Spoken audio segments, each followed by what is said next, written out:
நம் ஆண்டவர் இயேசு கிறிஸ்துவின் நாமத்தினால் மகிழ்ச்சியும் சமாதானமும் நம் அனைவரோடும் இருப்பதாக. யாக்கோப்பு 5:9-12 முடிய. சகோதர சகோதரிகளே, நீங்கள் தண்டனை தீர்ப்புக்கு ஆளாகாதவாறு ஒருவர் மற்றவருக்கு எதிராக முறையிடாதீர்கள். இதோ நடுவர் வாயிலில் நின்று கொண்டிருக்கிறார். அன்பர்களே, நீங்கள் துன்பத்தை தாங்குவதிலும் பொறுமையை கடைப்பிடிப்பதிலும் ஆண்டவரின் பெயரால் பேசிய இறை வாக்கினரை உங்களுக்கு மாதிரிகளாக கொள்ளுங்கள். தளரா மனமுடையோர் பேர் பெற்றோர் என்கிறோம். யோபுவின் தளரா மனதை குறித்து கேள்விப்பட்டிருக்கிறீர்கள்.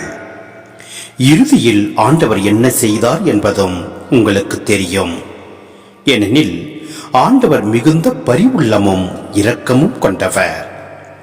எல்லாவற்றுக்கும் மேலாக என் சகோதர சகோதரிகளே, நீங்கள் ஆணையிடவே வேண்டாம். விண்ணுலகின் மீதும் மண்ணுலகின் மீதும் வேறு எதன் மீதும் ஆணையிடாதீர்கள். நீங்கள் ஆம் என்றால் ஆம் எனவும் இல்லை என்றால் இல்லை எனவும் சொல்லுங்கள். அவ்வாறு செய்தால் நீங்கள் தண்டனை தீர்ப்புக்குள்ளாக மாட்டீர்கள். சிந்தனை: இந்த இறை வார்த்தையானது நம்முடைய அன்றாட வாழ்வில் நாம் மற்றவரிடம் காட்டும் அணுகுமுறை மற்றும் பொறுமையை பற்றி பேசுகிறது. நாம் ஒருவரை பற்றி மற்றவரிடம் குறை கூறும்போது நாமே அவர்களுக்கு நீதிபதியாக மாறிவிடுகிறோம். ஆனால் மனிதர்களாகிய நாம் மற்றவர்களை குறை சொல்லவோ நியாயம் தீர்க்கவோ உரிமை இல்லை. அவ்வாறு செய்யும்போது நாமும் தண்டனை தீர்ப்புக்கு ஆளாக நேரிடும்.